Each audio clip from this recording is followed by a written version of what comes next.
Бокс Қазақстанның атынан шығуға бола ма? Бокс туралы бауырлар. Көп бауырларда айтады, күрес пайғамбарымыздың дұрыс деп кеткен сөздері, сахабалардың дұрыс деп кеткен сөздері, бірақ бокс дұрыс емес. Өткен пайғамбарымызда хадис бар, адамның бетінен ұру дұрыс емес деп айтқан сөздері бар екен дейді. Енді бұл осылай қалғаныменен бауырлар, бокс сынды басқа да жекпе-жек өнерлері бар. Адамның жүзіне ұруға үйретілетін. Ер жігіт отанын қорғайды, ер жігіт жиһадшыл болады, ер жігіт әскери адам болады, ер жігіт салбыраған, жаңалдегі әйтеуір салбырап жүрген шыланға болмайды.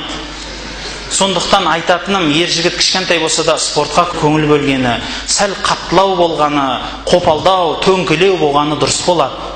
Сондықтан сіздерді салауатты өмір сүруге шақырам бірінші орында. Кішкентай болса жүгіріп, қимылдап, еш болмағанда бір 4 километр, 3 километр жаяу жүріп тұрыңыз.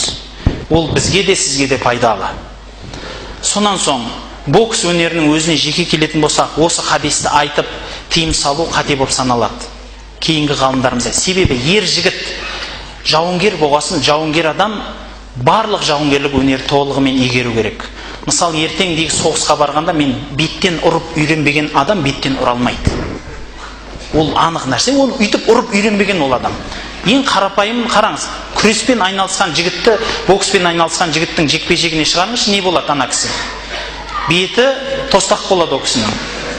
Дұрыс қой, оны бетін қорғай алмайды, қалай қорғайтынын білмейді. Ол бейшара соққы келатқанда одан қаша да алмайды, бетін тостыра береді, былш-былш етіп айызғанады ананы ұрып. Сондықтан айтатыным, мысалы, жаңалдегі ол өнерді үйрену керек. Бірақ бокстың өзін қараңыз. Екі адам келген кезінде бір-бірінің қолын алып амандасады. Ризалық береді. Түсінесіз ба? Бітіргенде де қайтадан ризалық беріп кетеді. Екіншіден, боксты ақша үшін қуалаған расында да дұрыс емес нәрсе. Өйткені оның енді зияндылығы көп, басқа өнерден гөрі. Ең қатты жекпе-жек, денсаулыққа өте қатты зиян қылатын жекпе-жек осы бокс өнері. Бокспен айналысқан көп жігіт жаттау қабілеті кете бастайды.